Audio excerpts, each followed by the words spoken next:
Bapa di surga, kami mengucap syukur karena kasih-Mu. Kami mengucap syukur karena hari ini Engkau tetap memegang kami seperti janji-Mu. Bahwa ketika kami berjalan, Engkau tidak membiarkan kami jatuh, Engkau tetap memegang kami. Kata meskipun ketika kami jatuh, Engkau akan membangunkan kami, Engkau tidak akan membiarkan kami tergeletak, tetapi Engkau yang akan terus menyemangati kami. Kami bersyukur untuk segala hal yang telah Engkau curahkan dalam hidup kami, untuk keluarga yang Engkau kasihi. Kami bersyukur. Biarlah Engkau dengan tangan-Mu yang penuh kuat kuasa memegang mereka semua, dimanapun mereka berada. Kami percaya kasih-Mu tetap menyertai kehidupan mereka, sehingga mereka pun bisa mengalami Tuhan dan menggenapkan segala kehendak-Mu dalam hidup mereka. Bapa, kami menyerahkan semua hal yang kami kerjakan dalam tangan-Mu. Tolong Kau yang campur tangan dan membuat kami memiliki hikmat untuk tahu bagaimana menjalankannya, menghadapinya, dan kami percaya segala hal yang kami lakukan untuk kemuliaan nama-Mu, Engkau akan curahkan berkat. Bapak terima kasih. Kami bersyukur kepadamu dan memohon tolong kami memberkati dan kekuatan, kesehatan. Berikanlah pemulihan kepada kami masing-masing. Berikan kekuatan ya Bapak. Karena kami percaya dalam kelemahan ketika kami bersandar kepada Tuhan, Engkau yang akan memberikan kekuatan. Dan ketika kami bersandar kepada Tuhan, Engkau pun akan memberikan damai sejahtera dan juga sukacita. Terima kasih Bapak. Jalan-jalan kami Engkau kenal karena kami percaya kepadamu. Saat ini firman akan disampaikan, tolong ya Bapak. Engkau yang mencurahkan Roh Kudus-Mu supaya kami memahami kehendak firman. Dan terlebih kami pun dimampukan untuk menjalankannya. Kami percaya Roh Kudus akan bekerja dengan kuat di dalam kami. Terima kasih Bapak, terima kasih. Segala pergumulan yang sedang kami hadapi, kami percaya Tuhan melihat dan Tuhan mendengar doa kami. Tuhan menjawab. Terpujilah nama Tuhan. Kami berserah pelajaran ini untuk kemuliaan nama-Mu. Di dalam nama Yesus Kristus kami berdoa. Amin. Baik, hari ini kita akan Amin. membahas bersama-sama mengenai kayu lintang Roh Kudus. Kayu lintang Roh Kudus. Nah, ini kita sedang mempelajari tentang kemah suci berdasarkan buku seri Sejarah Penebusan yang ditulis oleh Pendeta Abraham Pat, khususnya seri yang ke-9. Ya, kita sudah sampai ke seri yang ke-9 ya. Nah, di dalam buku seri yang ke-9 itu ada buku referensi yang berbeda. Itu ukurannya ukuran A3, ukuran A4 gitu ya, agak besar, dan itu merupakan lampiran-lampiran tentang gambar, ukuran, semua informasi mengenai kemah suci dengan sangat detail. Nah, ini gambarnya, salah satu gambarnya, ya. Ini merupakan kemah suci dan ini adalah pelatarannya. Kita telah melihat mengenai layar atau pagar ini ya, dari kain lenan halus. Jadi dari jauh udah kelihatan. Oh, itu kemah suci ada di sana. Lenan halus, putih. Oh, kita harus hidup benar, ya. Harus putih. Kemudian ada gerbangnya ini di sebelah timur ini ya, sebelah timur. Nggak kelihatan, Pastor. Belum kelihatan. Belum. Oh, sekarang bagaimana? Belum. Ada Belum gambar kelihatan. sih, Lan. Oh, kok di saya nggak ada ya? Oh, coba Nah, lihat. saya sekali lagi ya. Nggak ada di saya ya. Nah, sekarang bagaimana? Sudah Hmm, muncul. Tidak, belum. Saya Ibu-ibu yang lain Yolanda, muncul. Yolanda pakai apa? Pakai HP atau pakai apa? Masih digeser kali screen-nya. HP. HP. Screen-nya masih digeser kayaknya. Iya, digeser, Lan.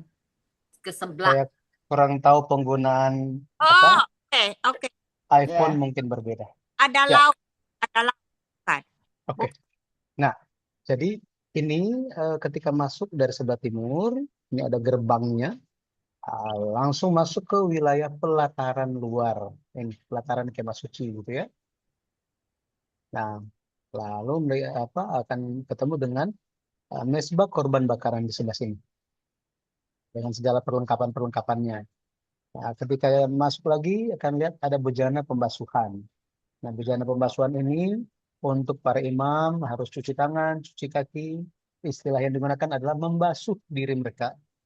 Tapi bukan mandi ya, bukan mandi. Jadi mandinya udah di rumah. Cuma di sini cuci tangan, cuci kaki sebelum masuk ke dalam kemah suci. Ya, dan eh, air di sini juga digunakan untuk mencuci korban daging korban bakaran untuk di sini. Ini. Nah, kalau kita lihat lebih lagi, ini bagian dalam kita sudah lihat bersama-sama tentang papannya. Ya. Papannya dari kayu penaga, pohon penaga atau pohon akasia, pohon yang tidak ada nilainya, ya, keras, banyak urat-uratnya. Tetapi itu digunakan untuk papan kemah suci, disalut atau dicat, dilapisi dengan emas. Total semuanya adalah 48 papan. Ya. Nah, kemudian ini nanti kita akan bahas sampai kepada tutupan ini. Ya, ini ada 4 lapis ini. Lihat ada warna-warni ini. Ini ada polanya, pola keruk. Ya. Kemudian ada warna hitam, warna merah, kemudian bagian luar ini yang mereka sebut sebagai kulit lumba-lumba. Nah, oke. Jadi kalau kita perhatikan, ada hari ini kita bahas mengenai em, terakhir kita bahas mengenai papan. Jadi papan-papan itu tersusun menjadi suatu struktur yang mendirikan kemah suci. Nah, kita semua merupakan papan di dalam kemah suci yang disatukan dalam Yesus sehingga bait suci Kristus bisa berdiri. Makanya sangat penting kita menjadi satu. Apa yang bisa menyatukan kita? Cuma Tuhan Yesus yang bisa satukan kita. Yesus, firman yang menjelma menjadi manusia. Jadi firmanlah yang bisa menyatukan kita. Nah, kemudian kalau kita lihat, ini ada kayu-kayu yang tampak. Nah, dari bagian luar ini ada 1, 2, 3, 4. Inilah yang disebut sebagai kayu lintang. Kenapa kayu lintang? Karena dia melintang. Ya, kayu lintang ini. Jadi ini melintang di setiap papan. Di belakang juga, ya, kemudian di sebelah utara juga, selatan, semuanya. Kecuali bagian depan ini langsung pintu. Ya, oke. Mari kita lihat mengenai kayu lintang dan gelang emas. Ini menjadi satu soalnya. Ya, kayu lintang dan gelang emas. Kita lihat Keluaran 26, ayat 26 sampai ayatnya yang ke-28. Juga haruslah kau buat kayu lintang dari kayu penaga. 5 untuk papan-papan pada sisi yang satu dari kemah suci. 5 kayu lintang untuk papan-papan pada sisi yang kedua dari kemah suci. Dan 5 kayu lintang untuk papan-papan pada sisi kemah suci yang merupakan sisi belakangnya pada sebelah barat. Nah, jadi pintunya ada sebelah timur kan? Ini bagian belakang katanya sisi barat. Dan kayu lintang yang di tengah-tengah papan-papan itu haruslah melintang terus dari ujung ke ujung. Nah, seperti ini. Jadi, kita bisa lihat dikatakan ada berapa? Ada 5. Ya. Ayat 28 dikatakan apa? Ayat 28 dikatakan, dan kayu lintang yang di tengah-tengah papan-papan itu haruslah melintang terus dari ujung ke ujung. Nah, coba lihat di sini. Ini kayu lintangnya. Membentang dari ujung ke ujung. Jadi ada 4. 1, 2, 3, 4. Tapi yang kita bilang katanya ada 5 kan? Ada 5. Yang satunya di mana? Yang satunya ini, di zoom. Ini, di zoom. Jadi di tengah-tengah papan itu, di bagian tengah itu, ada lubang untuk memasukkan kayu lintang yang tidak kelihatan. Ya, ini dia. Ketika di zoom ini, ya di tengah-tengah ini, di zoom, nah, maka kita tahu bahwa ada 4 kayu lintang yang terlihat oleh mata, ada 1 yang tidak kelihatan. Karena ada di tengah-tengah. Ya. Nah, kayu lintang ini kalau kita lihat semua memiliki tugas untuk apa? Supaya papannya nggak jatuh. Gitu ya. Ini berfungsi untuk mengikat. Ini, untuk mengikat keseluruhan papan itu. Ya. Jadi kayu lintang dalam bahasa Ibrani itu adalah berihim. Berihim. Luar biasanya kata ini juga digunakan untuk menunjukkan keteguhan atau kekuatan.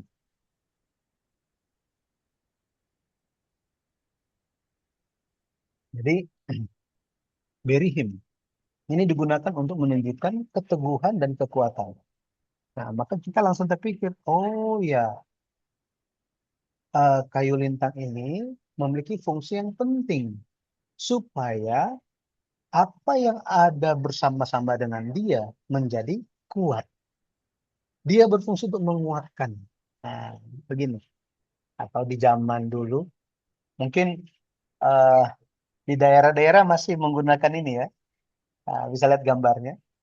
Jadi kalau ada pintu, pagar, digunakan seperti ini atau pintu rumah. Masih pakai palang kayu, palang pintu. Dulu tahun 2010 ketika saya datang ke Malang, saya pikir kenapa nama kota ini kayaknya Malang sekali. Kayaknya Malang. Kenapa? Kok ada yang mau namakan kota ini Malang? Karena setahu saya, Malang itu artinya kasihan kan? Menyedihkan. Benar ya? Iya. Tapi setelah saya datang ke Malang, saya tanya, kenapa diberikan nama Malang? Oh, jadi itu ada kisahnya, Pak. Ya, dicerita. Ketika em, kerajaan Singosari itu diserang, ke sini ada Singosari di sini. Jadi ketika kerajaan Singosari itu diserang, em, diberikan perintah, kalian harus malangi.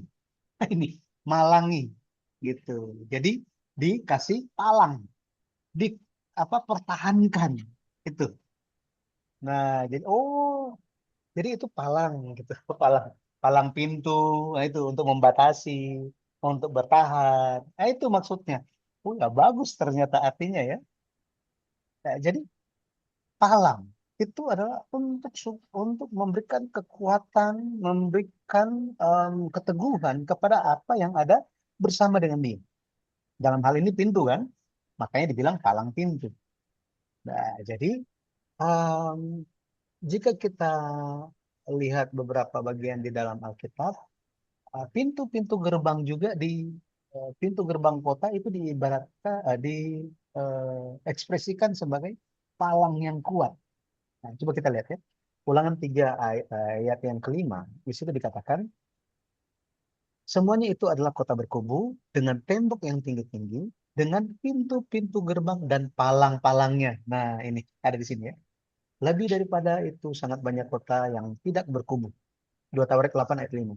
Yang memperkuat juga Bet Horon Hulu dan Bet Horon Hilir menjadi kota berkubu yang bertembok, berpintu gerbang, dan berpalang. Nah, ini artinya sulit ditembus. Gitu ya.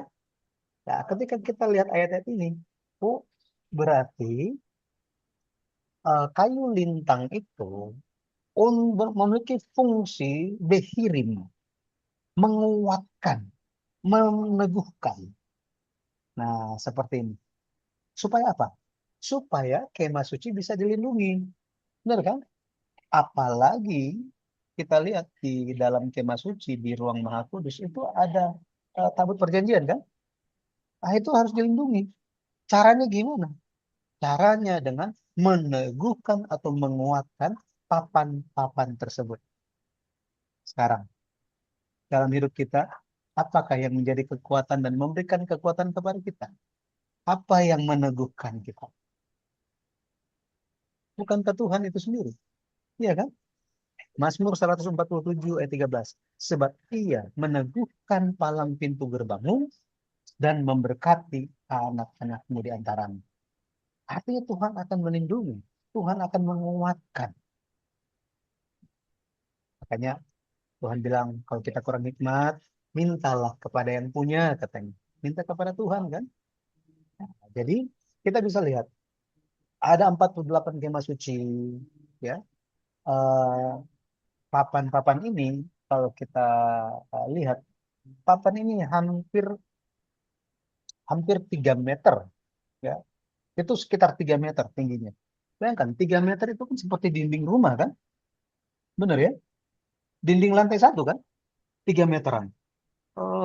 Pintu aja 2 meter sekian. Nah, jadi ternyata papan itu sangat tinggi. Karena dia sangat tinggi, maka perlu untuk mengaitkan semua papan-papan itu ya menjadi satu, mengikat mereka. Tapi dikatakan apa? Ada 2 jenis kayu lintang. Ya, 2 jenis. Jenis yang pertama itu apa? 4 kayu lintang yang terhubung ke bagian luar. Ya, bagian luar papan. Tadi kita sudah lihat ya. Ya, ada 1, 2, 3, 4. Ya, itu terlihat. Tetapi dikatakan ada 1 jenis lagi. Apa itu? 1 kayu lintang tengah. Nah, ini membentang di tengah-tengah papan. Jadi dia menembus papan-papan itu. Sekali lagi, menembus. Yang lain hanya nempel kan? Ya, menempel di bagian luar. Ya, tetapi yang ini menembus papan, menembus eh, bagian tengah dari papan. Jadi ingat ini ya, fungsi kayu lintang, 1 kayu lintang tengah itu adalah menembus papan-papan. Ya, seperti ini. Maka total ada berapa kayu lintang? Ada 5 kayu lintang. Seperti itu ya. Nah, coba kita lihat ayatnya. Kita akan lihat ayatnya.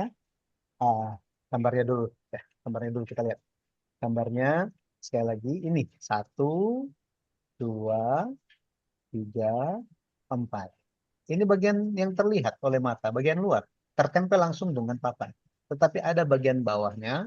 Kita lihat. Ini. Di sini. Di zoom ya. Ini bagian tengah. Nah, kemudian papan bagian luar itu ditahan oleh apa? Ini dia. Ketika di zoom ini ada gambarnya. Ini ada ring atau cincin atau Alkitab Indonesia tulisnya gelang. Ya, seperti gelang. Tetapi dimasukkan kayu. Seperti ini. Penahan kayu lintang itu. Ya.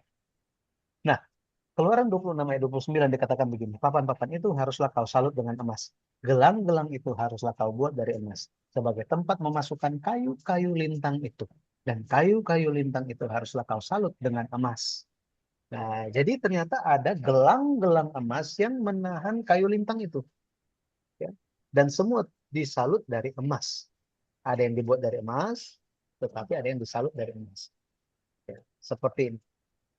Nah, kalau kita lihat, gelang-gelangnya ada berapa? Ada 5. Betul ya? Ada 5.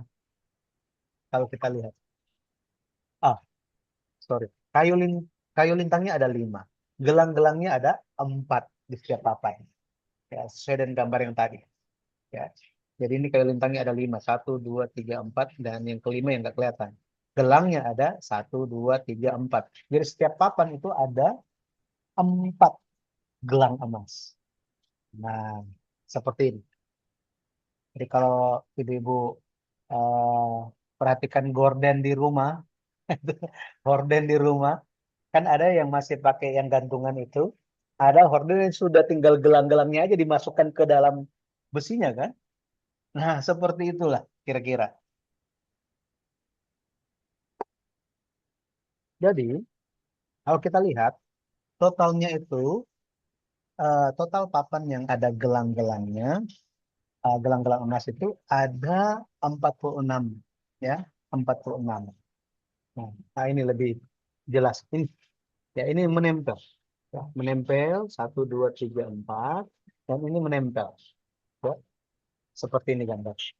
Jadi dimasukkan kayu lintangnya ke sini. Akhirnya mereka menjadi satu, menjadi kuat, menjadi teguh. Ya, ya. Betapa detailnya Tuhan kita ya. Sampai seperti ini. Ya, gelang di dalam bahasa Ibrani itu adalah tabbat. Tabbat, gelang. Bahasa Ibrani ini, tabbat memiliki arti cincin, cincin raja, cincin meterai. Jadi, cincin meterai katanya. Ya. Di tadi saya bilang ada 48 papan di seluruh yang membuat struktur kemah suci. 48. Ya. Em, 20 di sebelah utara, di sisi utara, 20 di sisi selatan, 8 di sisi barat, ya, bagian belakang. Tapi 2 papan yang di sudut itu tidak ada gelangnya. Maka hanya berapa? 48 kurang 2. 46 papan. Nah, masing-masing papan ada 4 gelang, 4 gelang emas, maka 4 kali 46 total ada 184 gelang. Pada semua ya bagian kemah suci itu. Kalau kita lihat mengenai tabbat, ya, cincin, cincin raja, cincin meterai, ini merupakan cincin yang sangat berpengaruh. Nah ya, masih ingat ketika ketika Yusuf itu diangkat menjadi mangku bumi Mesir, kepada Yusuf pun diberikan cincin materai dari Raja Firaun. Ketika eh, anak yang hilang itu kembali, kepada anak yang hilang itu di Lukas 15 diberikan juga beberapa barang, salah satunya adalah cincin materai. Nah, papan itu melambangkan kita. Tetapi pada papan itu ada cincin-cincinnya kan? Jadi sama seperti papan-papan itu, setiap papan memiliki cincin, gelang dari emas, masing-masing kita yang membentuk satu struktur kuat baik suci Yesus Kristus, kita pun harus ada meterainya. Dan percayalah kita telah menerimanya. Amin. Kita telah menerimanya. Kita Wahyu bilang begitu. Ya. Oke, ini yang tadi. Ya. Wahyu 7 ayat 3 sampai 4. Katanya, janganlah merusakkan bumi atau laut atau pohon-pohon sebelum kami memeteraikan hamba-hamba Allah kami pada dahi mereka.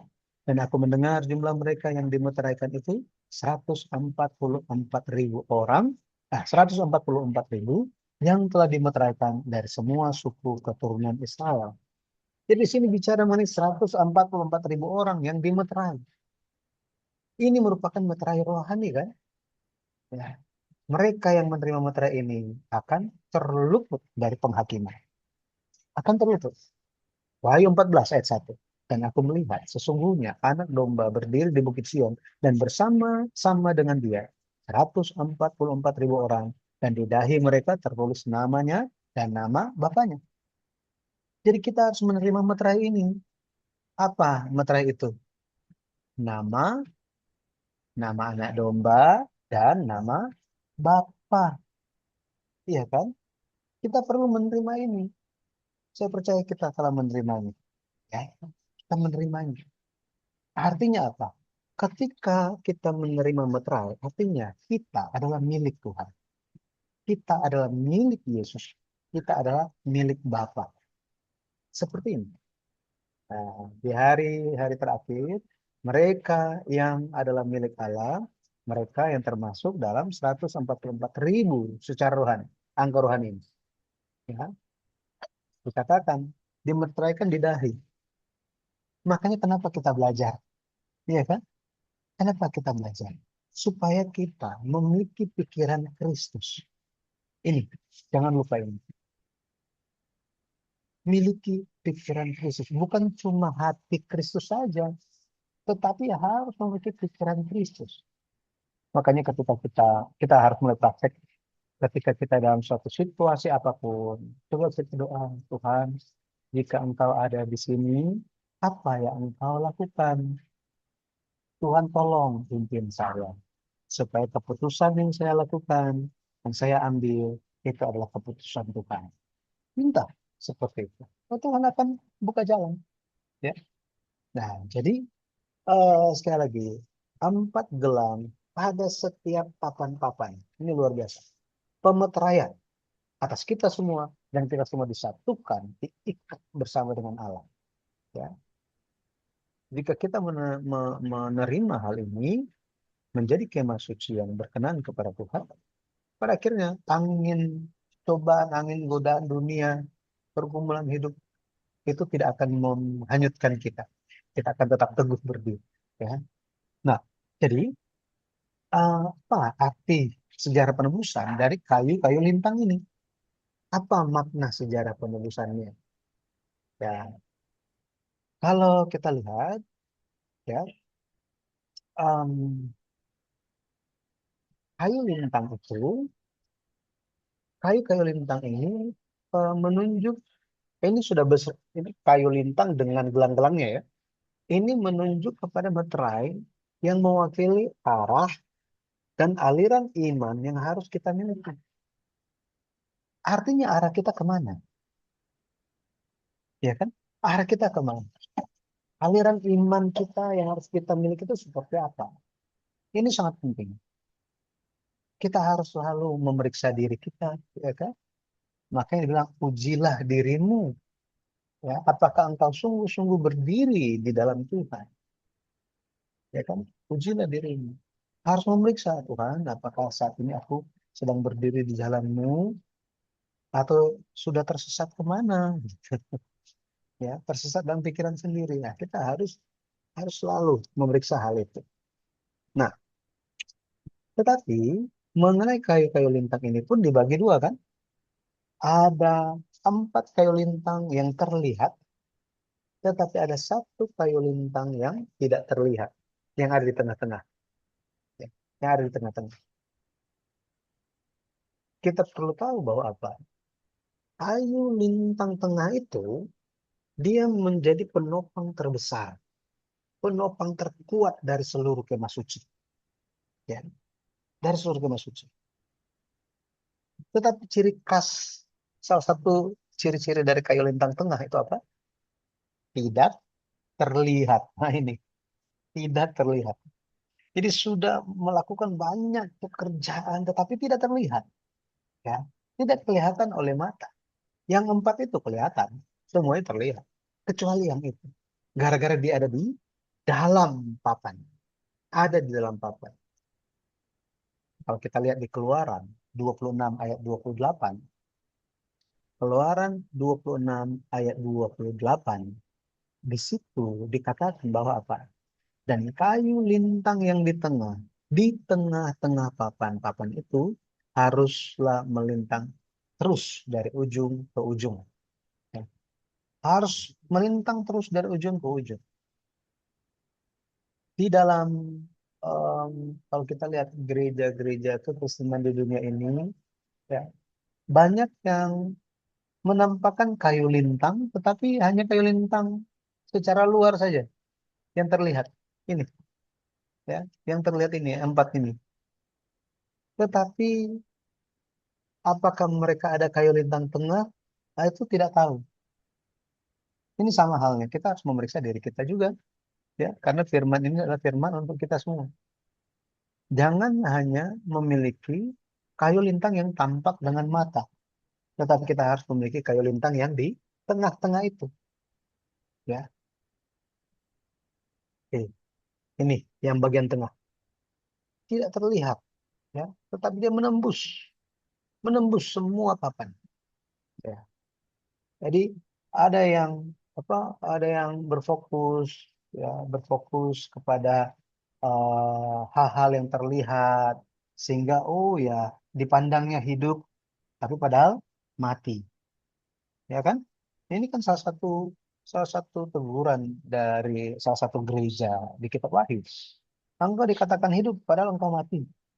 Jadi seolah-olah banyak aktivitas, ramai, wah luar biasa, oh sungguh diberkati, tetapi ternyata tidak seperti yang Tuhan harapkan. Ya, jadi eh, kayu lintang tengah ini menunjuk kepada kayu lintang apa? Ya, beberapa hal kita lihat. Yang pertama, kayu lintang tengah yang tidak terlihat itu menunjuk kepada kayu lintang kasih. Banyak orang ingin supaya kasih mereka itu dilihat orang. Itu dilihat orang. Ya, tetapi Tuhan bilang apa? Apa yang diberikan oleh tangan kananmu, jangan sampai tangan kiri lihat, katanya. Ya, banyak orang membutuhkan pengakuan di dunia ini. Ya. Kita mengasihi itu harus dengan ketulusan. Ya, bukan untuk dilihat. Tetapi jika kita memiliki kasih yang tulus itu akan mengikat dan menembus semua orang di sekitar kita. Ya, itu kayu lintang kasih. Dan semuanya dimulai dari kasih Kristus. Kolose 3 ayat 14. Dan di atas semuanya itu, kenakanlah kasih sebagai pengikat yang mempersatukan dan menyempurnakan. Jadi kasih itu apa? Mengikat. Di dalam keluarga, kita ya, harus mencurahkan kasih kita. Kasih itu akan mengikat dalam gereja, dalam kehidupan sesama. Kasih itu harus kita penuhi dalam hati kita. Dan itu akan keluar dengan sendirinya. Gitu ya.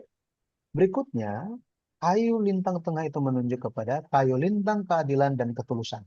Keadilan dan ketulusan. Ya. Di Yesaya 11 ayat 5 dikatakan, ia tidak akan menyimpang dari kebenaran dan kesetiaan. Seperti ikat pinggang tetap terikat pada pinggang. Itu, ikat pinggang. Mengikat. Ya, mengikat. Jika ada itu, maka kayu itu menuntun kita untuk bisa tetap kuat, terikat. Artinya selama ada kebenaran, ada kesetiaan.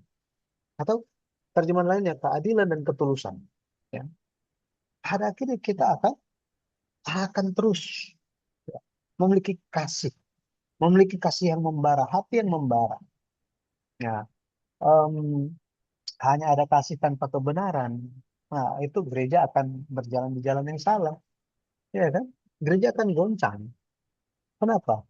Karena menjalankan kasih tanpa kebenaran. Bagaimana mungkin? Ya, jadi kasih itu harus didasari dengan kebenaran. Dan kebenaran itu adalah Tuhan sendiri. Firman Tuhan sendiri. Berikutnya, ini tersambung. Kayu lintang itu yang menembus. Jadi, kayu lintang itu menembus semua papan kan? Tidak terlihat. Maka, keadilan dan ketulusan atau kebenaran dan kesetiaan itu harus menembus kita semua. Dimulai dengan kita. Harus menembus dalam hati kita. Kayu lintang firman. Efesus 6 ayat 14. Jadi berdirilah tegak, berikat pinggangkan kebenaran dan berbaju zirahkan keadilan. Berikat pinggangkan kebenaran. Yohanes 17 ayat 17.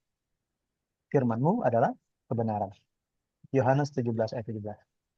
Jadi firman itu harus menembus hati kita. Tidak terlihat kan? Tidak terlihat. Tetapi kita merasakannya. Merasakannya. Itu sangat penting bagi kita.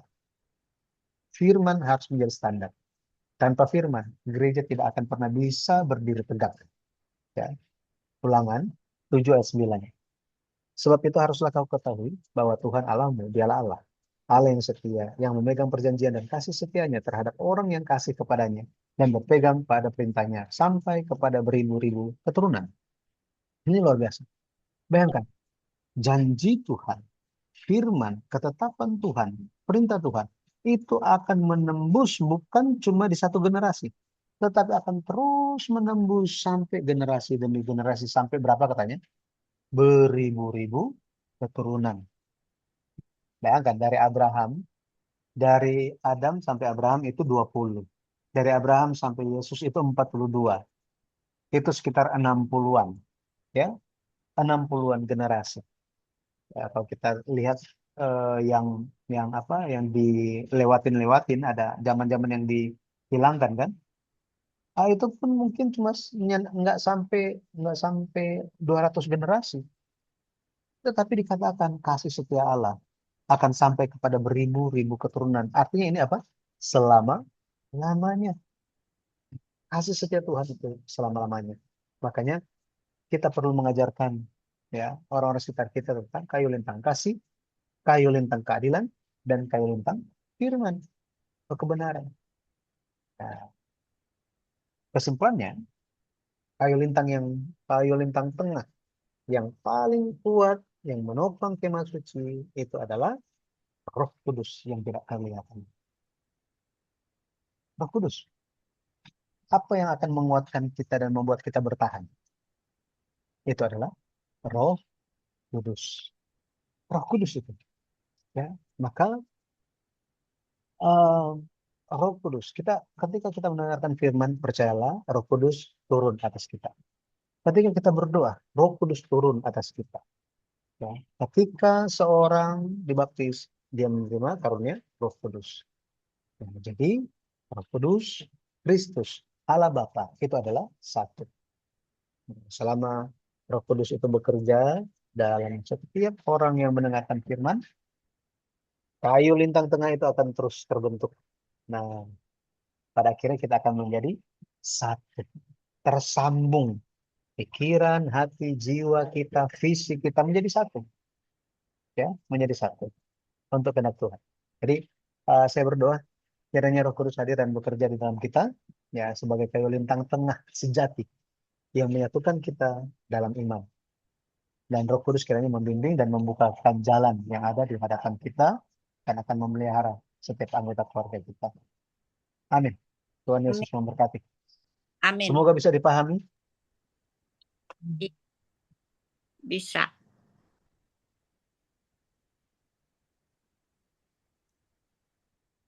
Silakan jika ada yang mau ditanyakan.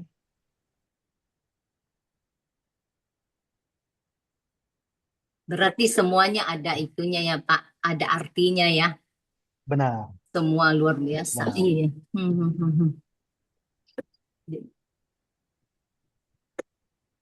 Puji Tuhan. Jelas Pak, jelas banget. Tinggal melakukannya.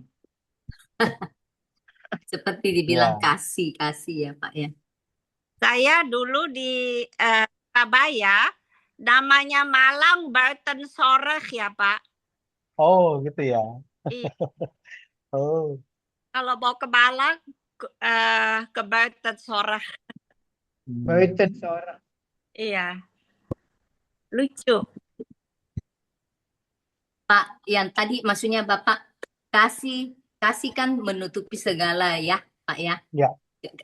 Agape gitu. Bapak bilang kasih sesuai dengan kebenaran, maksudnya gimana Pak maksudnya? Kan kalau kasih itu kan pokoknya kita yang harus memberi lah ya, semua tanpa syarat gitu loh. Apa tuh maksudnya, bisa dijelasin maksud Bapak? Oke, jadi kalau kita lihat, ketika berbicara mengenai kasih, Yesus mengasihi itu berdasarkan firman Tuhan. Ini. Jadi ketika kita mengasihi orang, itu harus di atas dasar kasih Tuhan. Oh ya. Oh, Nah, dasarnya ya, seperti dasarnya Tuhan harus seperti mengasihi itu. ya Pak ya. Ya. Nah, jadi jangan sampai kita itu mengasihi dengan apa ya, kasih secara manusiawi saja, karena kasih manusiawi itu Terbatas. terbatas dan sering kali membuat kecewa. Oke. Iya kan? Kita juga harus mengasihi hewan dan semua yang makhluk yang hidup ya Pak ya. Iya, terus Ya. Pak. Jadi seperti itu kita harus mengasihi. Jadi di atas dasar Kasih firman Yesus. Tuhan, kasih Oh, Yesus. Makanya ketika kita bayangkan, misalnya begini, Tuhan adalah kasih. Tetapi Tuhan bilang, musnahkanlah semua musuh di Kanaan. Loh, Tuhan kan bilang jangan membunuh. Tapi kenapa Tuhan suruh musnahkan orang Kanaan? Oh, Tuhan tidak ada kasih. Nah, dulu ada yang tanya juga. Ya, ada yang tanya saya, Pak, Tuhan itu kan maha kasih. Kenapa ya Tuhan kirimkan 10 tulah ke atas Mesir? Berarti Tuhan jahat sekali dong. Itu manusia loh yang dihukum loh. Pada mati loh manusia-manusianya. Itu kan anak-anak kecil, itu anak sulung orang Mesir. Itu kasihan sekali. Tuhan tapi nggak ada kasihnya gitu. Sekarang gimana kalau itu ditanya kepada ibu-ibu semua? Iya. Anak Oh, laki, bener juga ya. bayi-bayi juga banyak yang harus dibunuh, Pak. Nah, jadi kalau kita lihat kasih manusia, standar kasih manusia dan standar kasih Allah itu berbeda. Iya. Sangat-sangat berbeda. Sangat berbeda. Dicatat di dalam Yesaya 55. Yesaya berapa, Pak? Pikiran Yesaya 55. Sekitar ayat 11 begitu. Bahwa pikiran manusia dan pikiran Tuhan itu seperti langit dan bumi bedanya. Sangat berbeda. Manusia memikirkan apa yang sesuai dan apa yang dia mau, yang dia Dia harapkan. mau. Ya. Tetapi Tuhan tidak seperti itu. Sangat berbeda. Jadi bagaimana Tuhan mengasihi itu berbeda dengan kita mengasihi. Makanya kenapa kita perlu mempelajari dan memiliki pikiran Kristus. Ya kan? Memiliki pikiran Kristus. Bayangkan, Tuhan bilang kasihilah musuhmu. Iya kan? Tetapi lebih mudah mana? Kasihi musuh atau kasihi saudara? Saudara dong. Mengasihi saudara lebih gampang daripada Iya. mengasihi musuh. Benar kan? Mm-mm. Tapi kalau saudara kita itu menjadi musuh, Iya. lebih gampang mana? Mengasihi saudara yang jadi musuh atau musuh yang kita tidak kenal? Ya, Musuh yang tidak dikenal. lebih gampang itu memang. Iya. Tetapi Rasul Yohanes bicara bahwa apa? Jika seseorang tidak mengasihi saudaranya dan dia bilang bahwa oh aku mengasihi Tuhan, dia pendusta. Iya. Tuhan bilang itu pendusta itu. Iya. Mana mungkin dia mengasihi Allah yang tidak kelihatan, sedangkan Oh, dia saudara pendusta. sendiri aja yang kelihatan nggak dikasihi. Iya. Betul. Benar ya? Jadi ternyata mengasihi itu harus sesuai dengan firman Tuhan. Kehendak Tuhan seperti apa? Tanpa Bahkan batas. kita Tanpa batas. mengasihi itu dengan tujuan Tuhan. Ini dengan kehendak Tuhan. Iya. Iya kan? Mengasihi. Seperti itu. Pak Jadi, Yudi, ya. Pak Yudi, ini benar nggak ya maksud pemahaman aku nih? Kan kalau mengasihi tentang mengasihi, kita mesti paham dulu kasihnya Tuhan untuk diri kita. Jadi kita itu pengontrolan diri kita dong, Pak Yudi, walaupun yang orang ngeselin banget gitu-gitu kan. Tapi kalau kita udah tahu kasihnya Tuhan dan nempel ke kita bisa empartasi gitu loh ke orang lain. Dan kita bisa tahan emosi kita, kontrol gitu kan ya. Itu benar nggak ya Pak Yudi?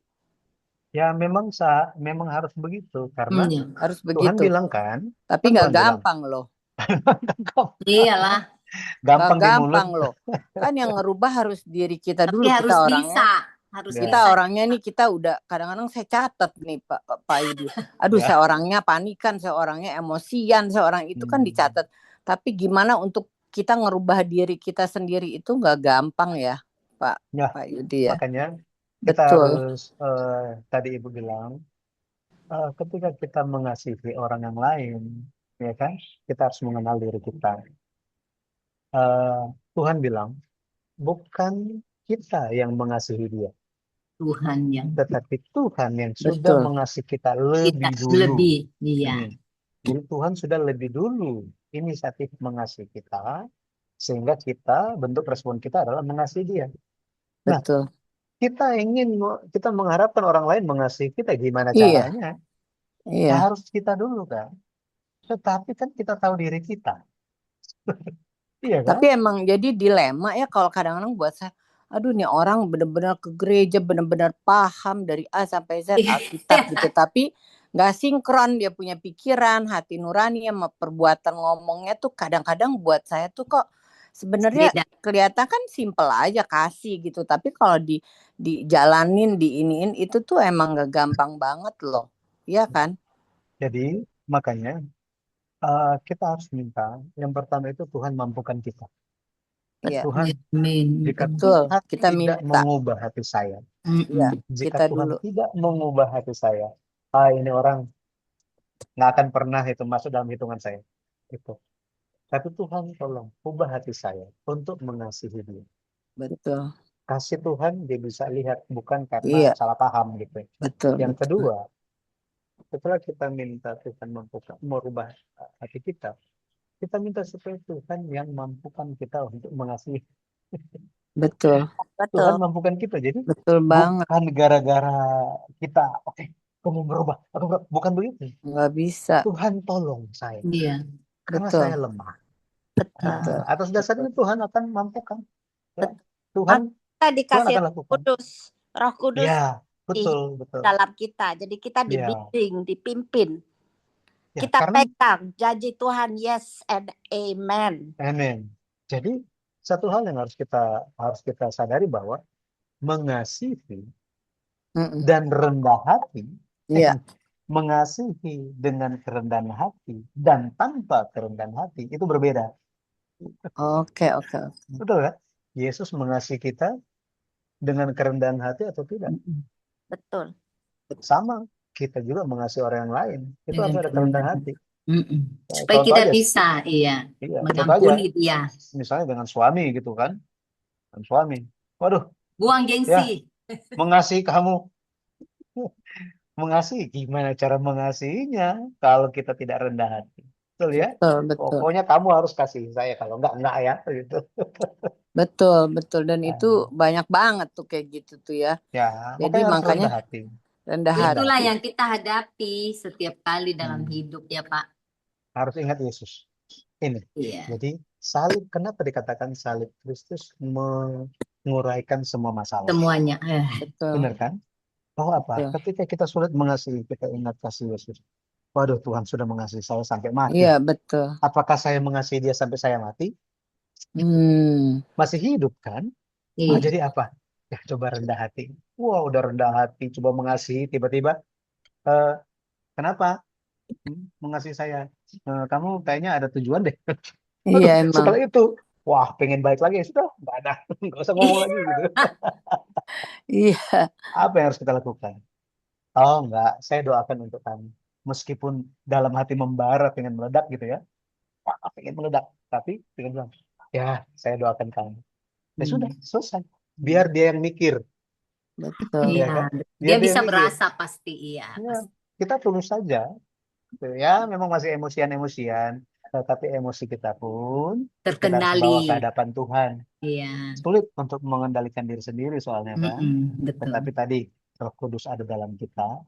Roh Kudus tolong saya. Memampukan. Tolong mampukan saya. Mulut saya ini kayaknya, ini udah mau meledak ini. Waduh, Tuhan tolong jaga mulut saya. Iya. Tuhan Iya. mampukan. Ya, seperti itu. Tapi Pak, saya bilang ya, kita memang harus melewati sih Pak. Tapi kita Proses bisa ya. melaluinya. Karena Betul. apa? Kadang-kadang kita ngomong tentang pengampunan. Tapi pasti Tuhan izinkan sewaktu-waktu ya. Kita tuh ada Ada masalah. pasti. Betul. Bagaimana dibilang pengampunan? Keputusan apa yang kita ambil? Supaya kita tahu kita pengampunan itu seperti apa. Jadi kita harus dulu dikecewakan juga loh Pak. Ya kan Pak Betul. ya? Harus, kalau nggak kita nggak ngerti. Nggak ada PR-nya, nggak ada Iya, bisa kita nggak lewatin. ngerti. Kita pinter Tuhan mengampuni. itu terjadi. Tapi Tuhan demi kebaikan. Supaya iya, lebih benar. lagi melekat ke Tuhan. Lebih Iya. dekat dia. Supaya kita tahu Pak kan ya arti pengampunan itu apa. Benar nggak Pak? Kalau kita nggak pernah tersakiti, tidak pernah ini gimana tahu, pasti nggak tahu. Kita gampang aja, saya ampuni. Tapi kita belum alami. Tapi kalau kita udah alami, ya memang itulah kita praktekkan Pak. Ya, meskipun kita nggak minta, Iya, kita nggak minta itu pasti. kan. Tapi Tuhan yang Betul. tahu kondisi hati kita. Yang tahu kondisi, iya. Tahapan demi tahapan Tuhan izinkan. Nah, kita alami sedikit demi sedikit. Pada akhirnya hati kita dilatih. Ya, Dilatih. Oh ya Tuhan. ya. Besi menanjakan, Kita besi juga manusia menjauhkan. menajamkan sesama. Ya, kita juga menjauhkan semua yang jahat. Jangan deketin. Orang yang gak benar harus diambil jarak, jangan gaul. Ya, harus minta tuntunan Tuhan Iya, mengenai hal tuntunan itu. Tuhan. Iya, Supaya betul. kita dilindungi. Betul. Karena Pertemukan jika teman-teman yang benar ya. bisa saling Pilih. menguatkan. Sambil kita juga berdoa, Tuhan tolong rubah ini lingkungan ini, Iya. orang-orang ini, supaya mereka itu Juga ya jangan jadi batu sandungan untuk orang lain. Ya, Tuhan betul. tolong, ini kok ngomongnya benar sekali, sangat holy forever. Tetapi Iya. kok, aduh, saya pas turun dari mimbar berbeda ya. Iya, Lihat di betul, rumah, tempat kerja kok betul. berbeda gitu. Iya, Tuhan tolong ingat mereka. Nah, itu Tuhan tolong kasihani mereka. Ya. Begitu kan?